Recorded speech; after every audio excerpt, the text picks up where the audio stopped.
Um, in any case, I think it will come. I should maybe update the headlines down below because I think Venezuela is not the headline these days, and Greenland maybe is a Is bit it quick more. to update? Do you think?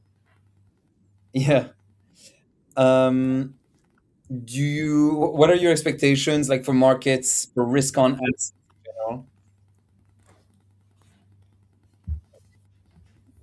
in general? Uh, could you hear him?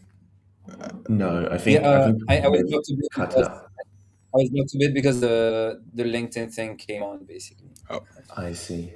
Okay. So Can you yeah. I guys Tiras, why hear me think don't now? you? like Greenland's We going to can be hear the you. biggest topic. Yeah. Cool. Well, no, but I think more broadly, Thomas, for example, do you have any strong thoughts about where markets are headed? Like, is it a time for people to be selling because we're definitely going to get a pullback because things are really looking dire and politicians are going to use a lot of different threats and tariffs to kind of strong arm each other, whether it's the Europeans, the Americans, Canadians, and all that stuff? Or is this already overblown and it's going to get resolved very fast, and so people should be buying? How do you think about it? I think the first thing I will say is Mm. if there were a degree of weakness in markets, we would not be having these discussions, right? Especially looking at the current administration. So that's in a weird way that's a good thing.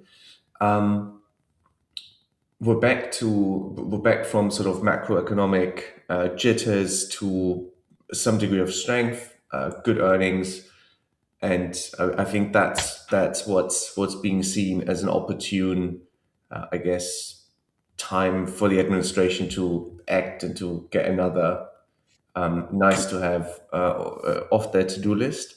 We're also getting. I mean, we've now been under the current administration for 1 year, which means that the next milestone is sort of midterms, and that's going to be, I think, quite an important one. So it's almost one where you would expect them to almost have to do something in order to stay on top of, or on the radar rather, of voters in the US. So I think from that perspective, it looks to be like an interesting one. But yeah, ultimately, I still think, despite odds, you can argue that we're closer to recession over, say, the next year than we were a year ago, just based on any sort of longer lasting bull market and how the probability of heading into recession increases with every given year. But still, things are looking really strong. So I can't really see anything negative, save geopolitical issues. So that's what we're having to deal with now. I don't think it will be resolved too quickly, but I also, because there's not enough weakness in markets just yet. But that said, if I mean, we're back to tariff discussions, but I would expect that this isn't going to be a sort of 1 week, 2 weeks thing, but this is going to probably go on for a couple of weeks. But yeah, so Jairus, what are your thoughts? I think it's been quite telling to sort of see the reaction. And so, as always, these announcements normally come sort of Friday night after markets close, and then crypto can kind of absorb the initial shock. So I think we saw sort of selling across the board. What I will say though is, given sort of the market's response to tariffs last time, and I know markets are less and less sensitive to tariff news, but I would have expected like a bigger pullback on Bitcoin, where we only went from sort of 95, 96 back down to the sort of 90-ish range, which in the grand scheme of things is quite a minor pullback. I think once sort of US markets open today, will be more telling. I know the sort of S&P and Nasdaq futures are down around sort of 1.5–2%, which isn't like insignificant, but I think could be could be a lot worse. But also, I think now a lot of the markets are sort of a little bit immune to what Trump says, especially with like his initial negotiating tactics. And so obviously, 10% broad tariff across like EU and UK. And then in 3 months, it will go up to 25% if no deal is agreed upon. That would be quite significant. But at the same time, I think it leaves quite a lot of time for sort of negotiations. It'd be interesting to see though if the US can make a deal here when it comes to like acquiring Greenland or getting the rights to Greenland. Because I know Denmark are standing firm at least for now, but also I think it then begs to question sort of post-colonial era ownership and what do native people from Greenland want. I think there's sort of a fair amount of sentiment around sort of them wanting independence, and so if the US can offer them some sort of even more enticing offer, I do think sort of the people of Greenland should have the agency to kind of decide um, their future, basically. Um, and Who, who are the people sorry. of Green? Oh no, I was just gonna say finally, I think it strategically on like a geopolitical standing, it probably does make more sense for the US to control it, um, with the sort of rising tensions of world powers, especially against like Russia and China. But sorry, Justin, what are you gonna say? Yeah, no, I don't want to interrupt. I just wanted to ask, like, who are the people of Greenland? Like, are they Danish people that just came there a while back? Like, was there anybody before, like, Native American style, or is it just a conglomeration of people that came to the US early on that maybe don't really identify with Europeans in any way, shape, or form? Or how Yeah, do you know about I don't this or know not? the exact makeup, but I know there's a very like significant portion who are um, more like the Inuits in Canada, for example, who are like native, more like a Native American kind of Yeah. going back like thousands of years type claim, where they don't look sort of European Caucasian. Yeah. Um, I'm not They're sure. not Danish. Yeah, I'm not sure what the actual like sort of Caucasian European Danish makeup of the nation. I'm not sure what you'd refer to it as is, but I know there's only like around 50,000 people, which is kind of like a large town in the UK kind of size. So it's not a huge population, but obviously large piece of land. There's lots of oil in the coast off the Arctic. There's sort of potentially quite a lot of like rare earths. There's new shipping lanes opening up because of the ice cap sort of um, melting and pulling back, and so I can see sort of the argument for the US having more control over it, and given its sort of relative proximity to the US as well. Um, but it's uh, it's a pretty squirrely one because it's like you're arguing for either like Denmark as a colonial power having a stake to this land, or the US coming in with like neo-colonialism and taking it. And I'm not sure what a middle ground kind of looks like. How are you feeling on it, Justin? I mean, it depends. Like, if you're talking about just market expectations and the start of the conversation with the response to the tariffs, I feel like one of the great things about being in crypto for as long as we have is the tolerance to volatility and pullbacks is just above par. It's just when you talk to anybody who's just been in traditional markets and they're like, oh, everything's crashing because things are down 5, 6, 7%. And for us, I think in on many days, and not I'm not even saying that as like a brag or anything, but it's like if markets drop 5% in crypto, we might almost kind of like not notice, basically, as in like you'll see it as a metric, or when you're looking at the chart that you're down, but like emotionally it doesn't even really register. And so I feel like if traditional markets feel a lot of that volatility and a lot of pullback, I think all three of us will be able to handle it a lot better than most investors, or at least a lot less emotional. And so my secret hope is that actually there is a big pullback and people do freak out. And I actually do think that will happen, by the way. Like, that's my expectation, is that I feel like this is the time in this whole second presidency of Donald Trump for Europeans and Canada to feel like they're in the right, and that they need to step up, and that they need to do a show of force, whether it's economically or geographically, or however you want to call it. And so I think that they will do that, so that they can both come to a negotiating table thinking that they have the upper hand, or that they're talking equal to equal. And so I think that will take not just a few days or a few weeks to get resolved, but probably a few months. And I think during that month, it's going to be a great opportunity, because a lot of people are going to reassess the valuations that they have for indexes, specific stocks, commodities, currencies, all that stuff. And for the people that have the temperament for it, i.e., I think us, or anybody that's a little bit more aggressive, it will be an opportunity to just buy and allocate any cash that's sitting on the sidelines. So, for example, I'm definitely not buying anything right now. Maybe that will be a missed opportunity, but I'm very happy if things go down 5, 10, 15, 20%. I don't even think it will go that far, but if it does, I'll be a very happy buyer at those levels. And then I think it will get resolved, right? Because we're not going to start a whole new Cold War like the US had with Russia for like years on end. I don't think Europe and the US can withstand that for that long.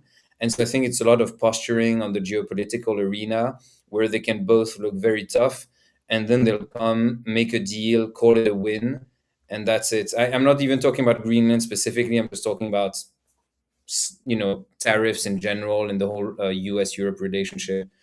For Greenland, I'm like, I think ultimately the US will get it. I know that on poly markets, the likelihood of the US actually getting Greenland is only 25%, which is a lot and not a lot. Um, but anyway, that's all the stuff I have to say on this particular topic.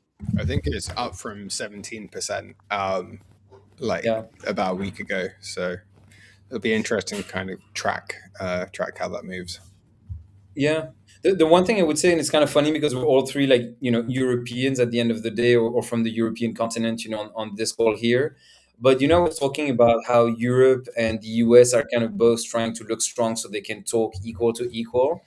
And I think the harsh truth is they're not equal, basically. And it's not good for us, basically. I'm not saying that as in, Europe is better. I think that if the US absolutely gave zero F's, about, their, I don't know, their reputation and what people thought, and the impact, if they want to seize Greenland, they totally can. And I think Europe can do nothing about it, like absolutely nothing. They can have a lot of reactions to it, and it would have dire consequences economically speaking, and so on. But from a pure military, the practicality, the physicality of an occupation, if America wants to take the whole of Greenland right now, they totally can. So I don't think the negotiations are equal to equal, but of course I understand that as Europeans, the European Union, the continent, needs to do all it can to look as strong as possible, and probably leverage some kind of sanctions and tariffs and yeah, reciprocity on the sanctions and so on. That's it. Yeah. Thomas, do you think the US can acquire Greenland? Like, do you think it will have a positive outcome for the US? Um, I mean, it's sort of unprecedented. Well, I think the last time anybody purchased land of this size, it was the US buying Alaska from Russia in the what was that, like 1910, or maybe even late 1800s. I don't know. I think this is still the sort of 4D chess that we're not entirely understanding just yet. I think there's a lot of probably underlying things that are being used, but I think more than anything, this is a means to get to a lot of voters for midterms. This is I guess, a display of strength. And I think the underlying rhetoric, how sort of the current administration would have strengthened the US geopolitically, that you can argue, but otherwise I don't really see. So if you look at a lot of the even the natural resources, they're quite difficult to acquire because there's a fair amount of ice on them. So just the logistics. So that's, I mean, unless we're talking in 100 years as that sort of ice slowly subsides, but generally speaking, it's it's probably more of a. But you can argue from a military standpoint as well, but that doesn't also make that much sense because they've already got a fair presence on Greenland, and that's been there for decades, right? So I think, you know, this is I'm missing probably a few vital information on this front, but I don't know. I think it's a probably a trade display. It's another stab at trade, and again, just highlighting U.S. strength. Other than that, I can't really see a deal go through. You can't acquire land like this, and it would raise a lot of other questions. So again, this is a softer claim, I think, and that probably trying to accomplish something else, which may or may not entail Greenland or more military presence there. I think. Uh, I heard twice on the All In podcast that David Sachs essentially says, I think the administration is going to make them an offer they can't refuse. Which I don't think he meant as like a mafia type of thing, as like, oh, it would be a shame if something happened to, to this, but more as in like, we're going to give them an offer, whether it's cash or, otherwise, that they just can't refuse. And so the fact that he said it twice on two separate episodes and that he's so close to the administration makes me think that that's what the president and the administration is actually thinking, as in, we want to resolve this not on a military basis, but more on a deal making basis, and we're going to be very, very nice to them. I don't know. Anyway, um, maybe to not to have the final word, but just maybe to get us back towards crypto markets. Do you find it worrying that Bitcoin really isn't acting like a hedge to geopolitical issues and still very much like a high risk on volatility type of asset, as opposed to gold that's just performing so well? Of course there's a momentum thing that goes on where gold is already gaining, so things get worse, so maybe the momentum keeps on playing because large funds want this to play out until they start dumping on retail, just like they would on a meme coin or a low market cap, low liquidity stock. I don't know, Satiris, how do you feel about it, or do you have a view on that at all? Um, I feel Bitcoin's always been a little bit out of sync with the latest narrative and how it's meant to react, and so it was meant to be an inflation hedge, and then when inflation was sort of running rampant in sort of 2022 to 2023, Bitcoin was just sort of falling off a cliff, and then since then it's been a sort of like, oh, actually it's like a debasement trade, it's sort of this like really hard asset, and then it turns out gold is still in fact the asset to acquire during a debasement trade, and there's still a lot of appetite for gold. And so even though Bitcoin has a lot of the similar properties, I guess the big players don't view it to be a good risk-adjusted return. And at least at this point in the cycle for Bitcoin as well, maybe if Bitcoin was around the sort of 20K mark when all of this is happening, then it would look a lot more attractive. But after it's up sort of 5-6x from the lows only a couple of years ago,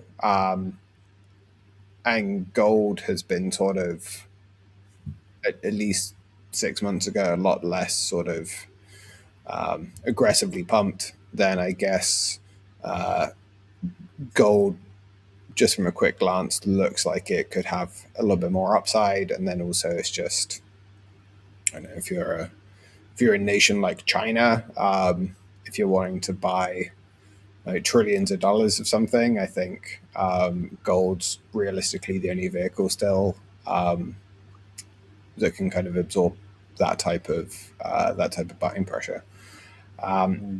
But again, I feel Bitcoin is pretty sticky, and it's definitely got value, I think, on the global stage now, and it's been taken a lot more seriously. A lot of institutions are adopting it.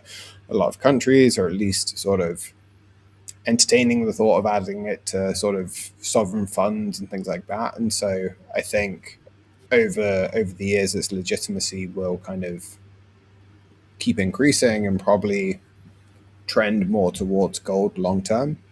It's just in the sort of relatively short 4-year cycle timeframes we often look at, then maybe things aren't quite sinking. And then also one other thing as well is you don't just have gold, you also have silver, and then platinum, palladium, copper, and so there's a whole litany of other sort of harder assets that people can also get exposure to as well, which I think is also sort of diverting funds that might have otherwise gone into Bitcoin. I don't know if I buy too much into my conspiracy theories, but you don't think that at some point the spread between gold and Bitcoin has to narrow, basically, either because gold is falling and Bitcoin is staying stable, which is not a bad trade, or just because Bitcoin is playing catch up. So I think I think sometimes we're just a little bit thinking about it short term in a way where it's like, oh, there's a narrative, so it must play out, right now. Just like, for example, inflation. I remember, exactly the years you're talking about, right? Like 2021, 22, 23, right? Where inflation was picking up. And I'm like, I don't think that's the inflation that Bitcoin is supposed to balance out, right? It's not about the fact that logistics and supply chains are being disrupted and therefore the price of goods is higher. It's just about long-term currency debasement. And so it's like the more you print money, the less your currency is worth. And so relative to that, Bitcoin is a hedge, but it's just for a totally different reason or a totally different timeline.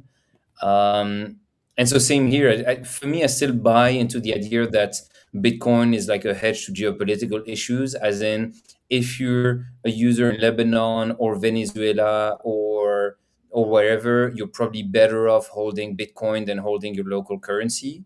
But gold might also be a very good, investment. I still think Bitcoin is superior to gold in many respects, but I think it maybe takes a bit more time to play out, right? Because yeah, China is not going to be buying Bitcoin, but it might be buying gold, right? And Russia is not going to be buying Bitcoin, but it might be buying gold. So you've got those large funds that skew the picture one way or the other over a certain period of time, but longer term, you can still have, that value accrual. And so you get that spread that kind of narrows between Bitcoin and Ethereum over time. And I don't know when that happens. But yeah. Thomas? Yeah, I think your initial question was around volatility, right, and how Bitcoin could act as a hedge, but ultimately it's done quite the opposite for a number of reasons. I think Sotiris, you touched on it. It's the only asset that somewhat has the size to reflect a hedge, right? So obviously because of that, it's a quick way to hedge a portfolio to some extent at least. So it's you can trade it 24/7. So I think from that perspective, it's very, very quick to reflect any sort of adjustments in geopolitical expectations. So it's a nice gauge as well as to what markets are going to be doing. Because of it, we're now seeing pre-market and it's down like 2.5% currently. So that's already been reflected in Bitcoin. So I think from that perspective, that's pretty. That makes a lot of sense that we're seeing this. From an asset class standpoint, I look at Bitcoin as a long duration asset that over time is going to definitely be a good trade, especially if you take into account the likes of debasement and general, I guess, development of inflation. yeah, I would also agree at some point that spread has to decrease between gold and Bitcoin. And ultimately, I think so. I just coincidentally I saw a chart of top-down charts that was a survey on gold and what generally investors take on gold was, and the quintessence is they at the moment they're thinking gold is overvalued. I would somewhat disagree because a lot of the driver in gold isn't mom and pop investors, but it's central banks and sovereign states. So I think from that perspective, it's very different. I think it can probably go on a lot longer than people think. It's much like silver. I mean, people have been shouting, I think, since it hit like 50 that it's grossly overvalued, and we're about to hit 100 or have hit 100 already in some markets. So yeah, long story short, I think over a 5-year horizon, I think Bitcoin is probably going to outperform gold. But we can't be looking at a long duration asset on a week on week basis, right? I mean, we do probably on a daily basis, right? And that's really, really interesting. But yeah, it's not an asset that you want to be judging based on a bad week or on a bad day. Or even a bad year, to be fair, because we've seen already in its young history a lot of bad years. But yeah, so still in a long medium term, it's somewhat ambiguous, but in the long run, it's going to outperform. Yeah. Nice. Yeah, I see. I still think Sorry. I think Bitcoin's still going to $1 million a coin, so we've got that in front of us, hopefully. I think I saw CZ tweeting, was it a week or 2 weeks ago, that Bitcoin 200K was inevitable, basically. Bitcoin Which to 200K? 200K, yeah. Okay.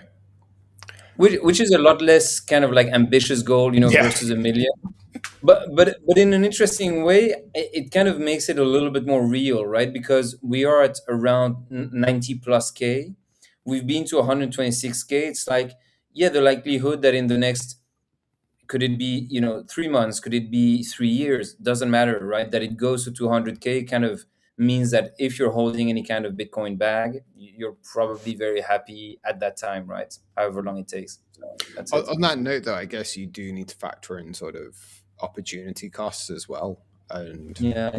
I think the tricky thing with Bitcoin as well is if you're not a long-term holder and you buy at the wrong time, you can actually end up being a bag holder for quite a while with like relatively like low performance. So I know, say if you bought in like, I don't know, somewhere near the peak in 21 and you held for like 5-6 years to this point, you're only up 50%. I say only 50%. 50% is still great, but compared to sort of all the other markets you could have been exposed to are going to be up a lot more in that time.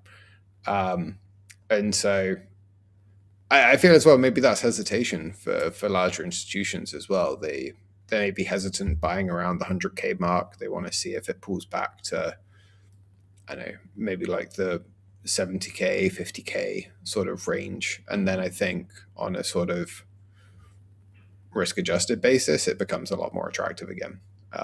So it does kind of feel like we're in a bit of limbo. But looking at the sort of magical astrology charts that is TA, I don't know. I feel it's like overdue a bit of a relief rally at the very least. It's looking like surprisingly healthy for the first time in a while. But again, it could just be more hopium on my side.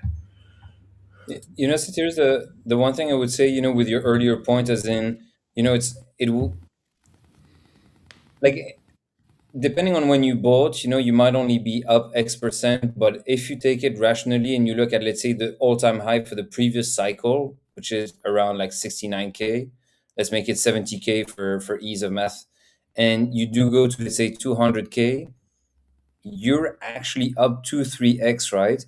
And I feel like sometimes in crypto we kind of lose track of the usual returns that a normal investor would get, Now, of course, for that type of return, you have to digest a lot more volatility and being trapped into a position for X amount of time.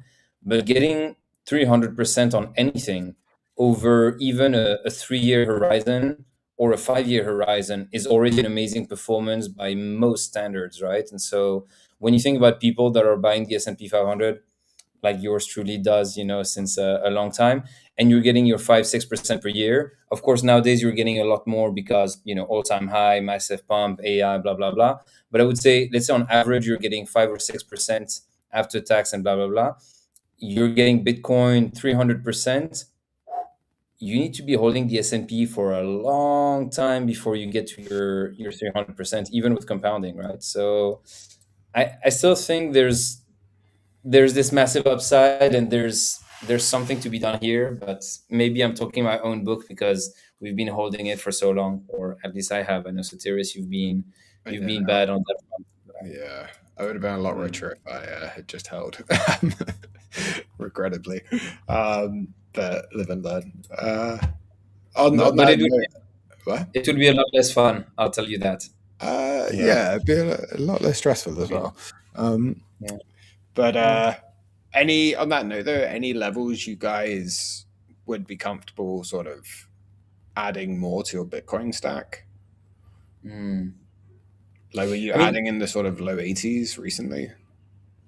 the thing is, I remember buying in the low and mid 80s. So I feel like I'm okay for now. Like, I don't feel now I have cash that I could allocate if I wanted to. Not that much, but I still have some. But I don't think I would be re-putting more money at that mid 80K. So if it does go there, I'll just sit on my hands. If it does go lower, or like in the mid or lower 70K, so the previous all-time high, then I'm like, okay, I might go for in a little bit more. That's it. Yeah. Thomas? I think what I find really quite interesting is Ethereum at the moment. So I don't have a level for Bitcoin necessarily, but what I've been noting is that Ethereum has actually been holding up quite steadily, and and also I think there's a lot of other developments that on a much harder basis. If we're looking at things like infrastructure, right? How investable are these assets? How useful are stable coins? And I think a lot of the developments I'm seeing now is everything's pointing towards the usage of crypto and finance and financial markets. There's no way around it. So I think, and to that end, I think Ethereum is going to be probably the base layer. And I still think from that perspective, it's probably highly undervalued.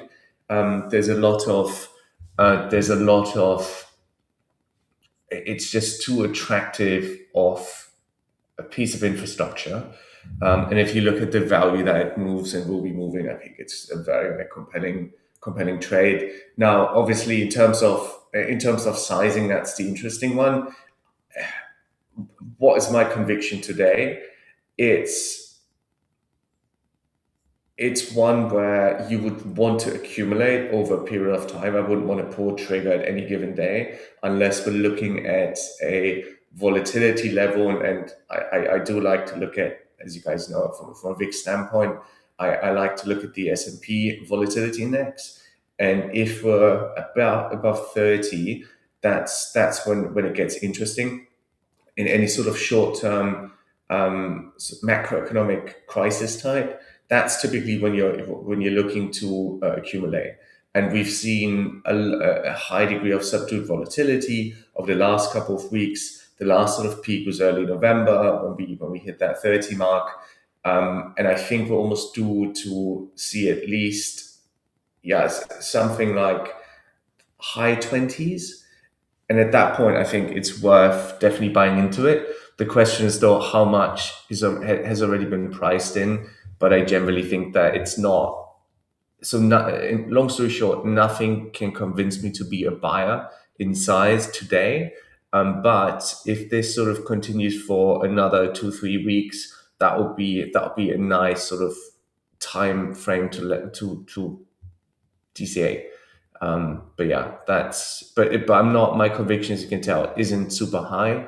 there's just too much of a risk overlay with Denmark, which again can be resolved very quickly. So this might be a short-term buying opportunity. But that said, it's really, really difficult to tell. That said, I would somewhat agree. It feels, given the current development, both Bitcoin and Ethereum feel strong. And so from that perspective, I wouldn't be a seller for sure. Mhm. I think that sums up so well what I'm thinking, basically.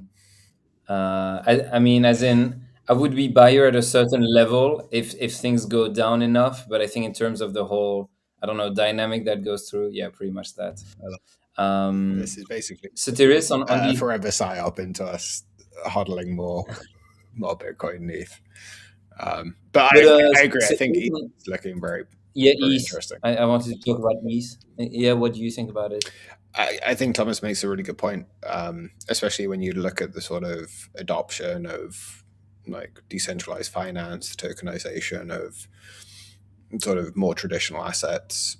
And I think the first point of call for a lot of these big players and institutions is going to be Ethereum, because you've got the decentralization, you've got the sort of the legacy of it all. It was like the first real sort of player in the space that stood the test of time, has stood a lot of volume, a lot of attacks. And so I think, as far as a sort of robust foundation, I think it's hard to beat something like Ethereum. Um, I do think Solana shouldn't be fully ignored as well, but it feels it's like newer, it's younger, it's a bit more flashy. Most of the volume has been associated with things like meme coins, um, as opposed to like pure DeFi, which and obviously like Ethereum has had a bunch of meme coins and NFTs and things like that, but it's also got the bulk of the more legitimate sort of DeFi projects as well. And then you've got the whole sort of L2 um, ecosystem built on top of Ethereum as well. And then I do think there's also something to be said for the power of L2s, where they've all got a sort of vested interest in the success of Ethereum as well. And so any sort of influence, marketing, lobbying, just even pure business development, for example, they're all pushing Ethereum at the end of the day as well. Whereas Solana is a sort of more narrow band of people. And also, I think sort of EVM as a sort of like foundational um, like framework is kind of winning out, where it's a lot easier for companies, if they don't want to build on Ethereum directly, they'll still use a sort of EVM code base that's like compatible with all the existing infrastructure that has kind of accommodated Ethereum or the L2s, and so everything just kind of naturally slots in. And so Ethereum feels a bit more like Windows in this scenario. Maybe you could argue Linux, whereas Solana feels a lot more like an Apple operating system, for example, where it's sleek, it's quick, but it's a lot more restricted and controlled. And so I imagine most governments and big institutions are running on Windows versus Macs. And so I think the analogy probably talks for itself. I love the analogy. It's spot on. Yeah, very, very interesting. To know, I'd be also really curious to sort of hear from you. So I think if we're looking at valuations of a lot of crypto assets, it feels like a lot of assets are very, very undervalued, right? So as we're moving away from blue chips, there is a high degree of I mean, a lot of tokens are already down like 80, 90%. I'd be curious to know, is there anything that you're looking at the moment that you feel is starting to look attractive, or is going to be super attractive if we're going down like another 10%? Is there anything that you're looking at? I'm looking at Lighter, Justin. As there, which obviously isn't down as much, but is there anything that you guys are looking at the minute? Sotiris? I'm pretty depressed every time I check crypto. So I think what's jumped out as interesting, at least for now, is sort of the strength of XMR and just like the whole privacy narrative. I think there's a lot of legs to that still to be had, and I think with all of the sort of governmental adoption and institutionalization of crypto, I think all of those efforts only magnify and shine a spotlight on the need for sort of privacy and how privacy was one of the core tenets to the early sort of crypto movements. And so I think,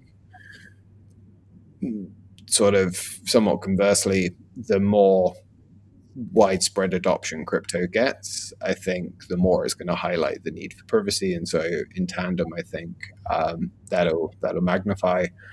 And then I think the sort of privacy coins and ecosystem have relatively low market caps compared to other things. And so I think they still have more upside and a fairly natural narrative. Everything else, though, has just been quite depressing. It just feels like sort of bear market price action on the most part. It felt like there's a bit of a glimmer of hope a couple of weeks ago on our last call. Yeah. I haven't fully lost that hope, but things are looking a lot less nice than they were a couple of weeks ago, fortunately. But yeah, I don't know. I think from a high level, I'm quite interested in stable coins. I think any kind of exposure there will continue to do well. Perpdex is still relatively bullish on. I think just the sort of shift towards decentralization is a growing trend. And so I do think the sort of hyperliquid lighters, Asta, probably worth paying attention to still. I'm not sure if they're good buys at this level or not. And then finally, one area that I think could run really hard is sort of AI and blockchain, where you have a more sort of utility-based overlap. So it's not just like an AI meme coin that's just very shallow, but if you're actually looking at sort of building out blockchain-enabled rails for AI agents to operate and transact with each other on, I think there could be quite a lot of interesting things there. Mm-hmm. Yeah. So I'm quite. I almost feel like now is also a good time to look at technology. So with this, obviously a lot of chatter on privacy at the moment, and it's definitely, I think, worth looking at the tech stack that is required. I think Tomasz from the Ethereum Foundation said that essentially pretty much it looks like zero knowledge proofs is the way to go. And I think generally from a gut and feel, that feels very, very right, especially if we're talking about things like these agents as well, like AI. I think at some point you really need to have a non-optimistic view on, or you need to have the ability to verify things that occurred on chain with a high degree of certainty. And I think that in terms of scalability and security, if that really is the way forward, if privacy is going to be, or it will be like a TSA type a privacy, where nobody that doesn't have the necessary access is going to be able to see what's happened. But whoever you're giving the key, or whoever is an authority that has the ability to look into it, which can be perceived obviously as something bad, but it can also be perceived as something good, in that you're retaining legitimacy if you're interacting with a counterparty that may be that may be bad actor. And I think from that perspective, it's somewhat of a good thing. And let's also not kid ourselves. We are going to be moving towards adoption of financial markets. So I think from that perspective, there is going to be a mechanism as such to verify things, and that would be my 2 cents as well. And it will be really, really interesting to see how that's going to take place. And we're seeing a lot of other things like Layer Zero, which is really, really quite interesting as some sort of standard of assets. So you can always argue that then you're moving away from this sort of, or you're moving towards blockchain, to a blockchain agnostic standard. Yet I don't believe that that's going to be the case. I still think that Ethereum and Stack built on top of Ethereum, one way or another, is probably going to win now. So just my 2 cents. I think that would be a really, really interesting one to look into as well. But so, Thierry, would you be? Sorry, no, Thomas. Would you feel comfortable selling a lot of assets in order to just buy Ethereum? I think, would I do it right now? Probably not. But do I think that if I did that today, I'd be much better off in 10, 15 years? I think so. Or let's put it another way. Let's say, somebody holds a gun to your head and tells you, right, so you need to pick one asset that you need to be holding over 15 years, and it's going to be locked here and you can't take it out, but you have to pick one. So the obvious choice would be Bitcoin, right? But I almost feel that I would be surprised if over that period of time Ethereum wouldn't have some sort of stint, or if Ethereum wouldn't be getting a degree of just catch up. At some point it must play catch up. So I think if I get two assets, it will probably be Bitcoin and Ethereum. Let's put it that way. The first asset is quite an easy one. That's got to be Bitcoin. But I think if I had to pick a second one, that would be likely Ethereum. Even on such a long time horizon, so you think the network effect is going to last long enough that basically it endures for a decade? Because for me, the thing is, the reason I choose Bitcoin is because I think no other chain can have the value add and the offering that Bitcoin offers. For Ethereum, I could totally see, even though I'm not saying it's likely, but I could totally comprehend another chain offering the same capabilities in a more efficient blah blah blah that would still work with existing infrastructure, so that somehow, maybe 5 years from now there's a total paradigm shift, in the crypto space, and people just move away from Ethereum. I don't know, like we thought Solana. Yeah, I think that's definitely not a far-fetched reality as well. The only reason why I still feel quite strongly about Ethereum and the world that's built on top of it is that it is a standard that is easily adoptable.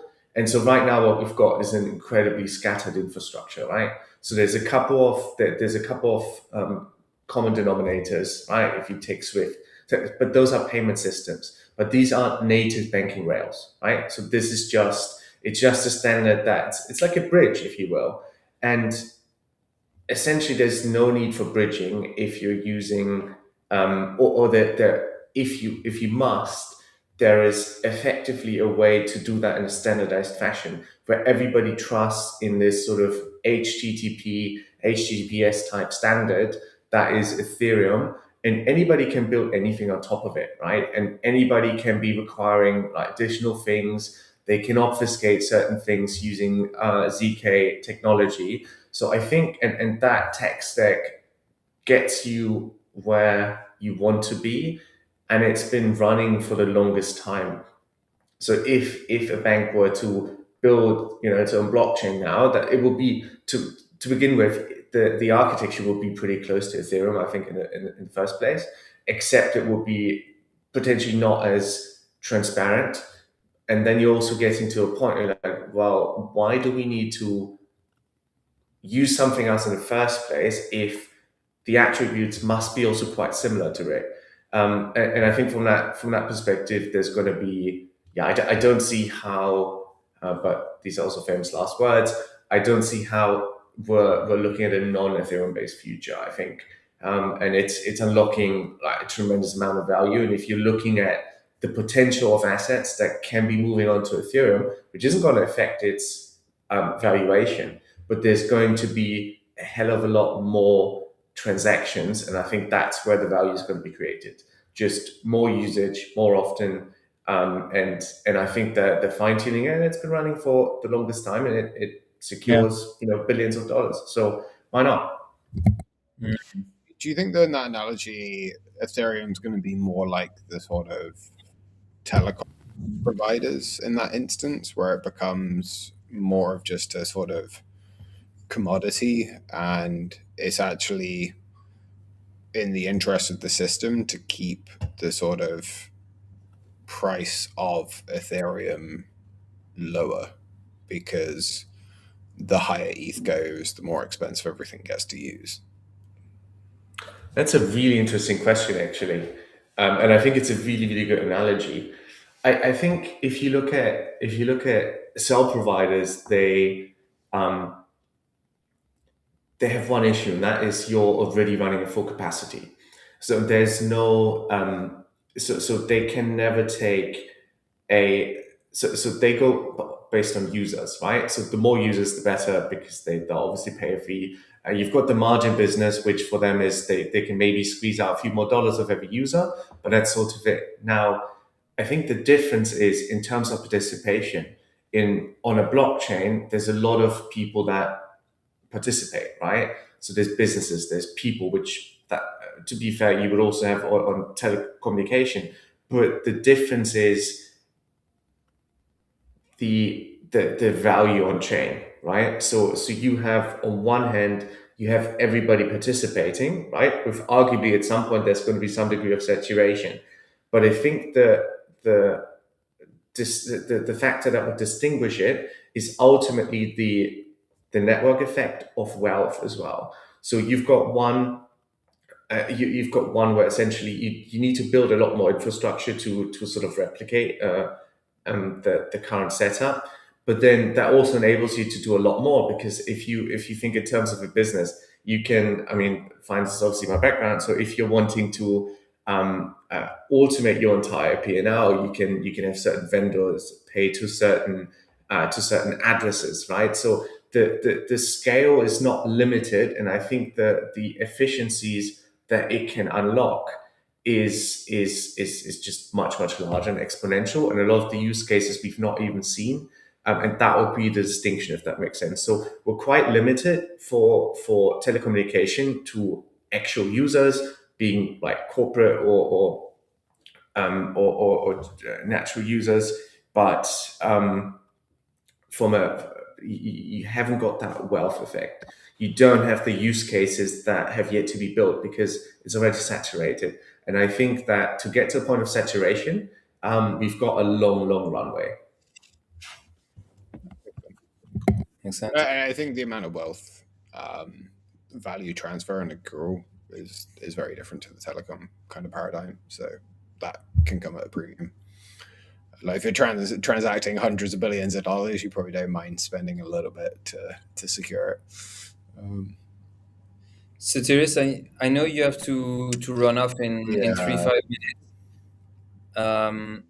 And anything else that maybe you think we should have discussed that we haven't, or any token that you're looking at, or any massive dynamic that you think we should discuss? I'm mostly been focused on tech and not really been paying that much attention to crypto, which probably means now pay attention to crypto. So I think I'll be spending a bit more time the next week or two, sort of maybe rebalancing my very small allocation that I already have to crypto, and then seeing if there's anything else I want to have a nibble on. But I've got maybe like 10% cash at the minute, so I'm still looking for a few areas to deploy. I think it's something you brought up on the last call, which is still very much true. Is I mean, I know when you mean tech, you might mean different things, but I do feel like other assets are just so much more attractive, like just from a pure how it hits, in terms of narrative. Where if you think about AI and robotics, even their tariffs, Greenland, Venezuela, China, the economy, Europe, whatever it is, it's really hard to be a seller of probably the most impactful technology of our generation and in the world, and maybe for humanity since the printing press and fire or something like that, right? Where it's certainly going to change everything we know and think about humanity and the world. And so it's like, oh, should I be buying Ethereum versus Solana versus Hyperliquid? Or should I just be find a way to get allocation and exposure to the big AI companies, the agents, the coding agents, like the ones you're using recently, robotics, whatever it is. And it's really hard to make that case, right? And it makes sense. Yeah, it's a lot more inspiring, sort of intellectually as well, than having my mind rotted on different meme coins and fart coins over the last 3 years. And so, And And I wish that I could say it's the time to counter trade, a bit like you're saying, I'm not looking at my portfolio, therefore that's why it might be the best time to look at crypto. But also, there's a part of me that wonders if it's not just kind of a slow fizzling, like a slow silent death that people aren't really noticing. And in parallel, of course, it is growing and there is institutionalization, and you can see the amounts of, stablecoin TVL, different networks, and so on. So there is growth, but it's just not hyped in the way that we need it for our bags to pump. When you're thinking about the Chainlink, the Uniswap, the Aptos, the Sui, and all those tokens, right? So I don't know. Let's see. yeah, So Teresa, yeah, let's see. I know you have to go if you need to hop off. No all right, worries. guys. It's been a Yeah, pleasure. All all right, good. see you soon. See you, See you guys. Thomas. I don't know if you want to stay on, or if you have to go, but Yeah, let's I finish. think the closing thing from my side would simply be, I think the next 2 weeks will be really, really quite interesting. So I'm looking forward to our next call, because it's been such an interesting time that the narrative has been developing, right? And now for the very first time, I think we can see the plot thickening. So the next 2 weeks are going to be quite instrumental in that, if we might see a quick conflict resolution, or it might crystallize that's going to take a lot longer, and that's going to be markets are going to weigh in on that. And so from that perspective, I'm looking forward to that. But it's been, other than that, it's been strangely Yes. boring almost. Yeah. You know the one thing though that I would say is I do think sometimes people forget that the midterm elections are coming. And so I think that's such an important kind of milestone for a sitting administration in the US, that the likelihood of them dragging those types of hurdles and problems for 6 months, to me, feels very unlikely, basically. And I think they want to get wins. Mhm. And so that's why I think it's like it's not going to get resolved in a few weeks, but I think it will get resolved, in a few months. But I agree with you in terms of the original point, which is I think the next few weeks are going to be fascinating. And I would almost extend that to the whole year. Like I think the past few years have been interesting, but I think in terms of development with AI, we're going to see super interesting. FSD, and robotics from the big companies is going to be fascinating. Tariffs, fascinating. Geopolitical issues, Iran, Venezuela, Greenland, Europe, China, and so on is going to be fascinating. Financial markets for sure as well. And so there's a lot of things that are happening. I mean, you said it best, right? The plot thickens. And I think we're going to have resolution on some of it in the next 6 months, right? And in the next 12 months for sure. And so how that resolves is going to be super cool to watch. Yeah, no, it's going to be an interesting year. I couldn't agree more, and I think especially for the space, we'll see a lot more innovation as well. And Yeah. the world's going to be by blockchain and AI, so should be a really, really interesting one. Yeah, I'd love to see that. Okay, man. I'll let you go. Thanks so much for hopping on. I mean, I guess we're all hopping on, but talk to you in 2 weeks at Talk least. to you in 2 weeks, Justin. Cool. Bye, man.